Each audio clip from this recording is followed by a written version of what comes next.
Sankey diagrams can be helpful for visualizing flow. These types of diagrams are named after an Irish engineer and captain, Captain Matthew Henry Sankey, with some more names in there. And these types of diagrams, again, are often used to show flow, and that's commonly used in budgeting, so sometimes in budgeting software to see where money is coming from and where money is going, and it's becoming a popular way to visualize the flow of something like money. And I want to show you how to make one of these in Power BI. And so here I have an Excel file where I have the source of some money or spending or something. So I have 4 different departments, and then the amount that they spent on food, travel, or maintenance. So those different categories or purposes. So I'm going to copy this mini little data set into Power BI.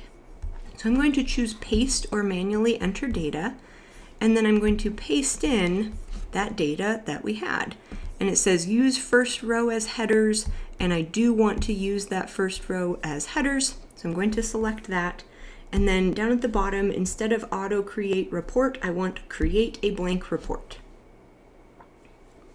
And then over here on the right, under visualizations, right now, none of these are a Sankey diagram. So I'm going to choose this get more visuals option, and I'm going to search for Sankey. And then on the left here, there's this Sankey chart option through Microsoft. I'm going to select that. And then I'm going to choose add.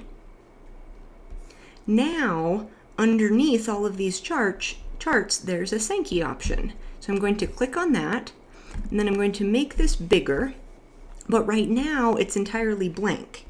So below this on the right, there's a source, destination, and weight. And so I want to look at my table and drag purpose, source, and amount to these fields here. So let's see, the source is where the money is coming from, so I'm going to take that to source. The purpose, I want that to be my destination, and then the amount is going to be the weight. So this gives me a Sankey diagram telling me where the money from these departments is going. And so here I can get an idea of where the money in each of these departments, where it's being sent, what categories it's being sent on, and this is a quick way to visualize the flow of this money.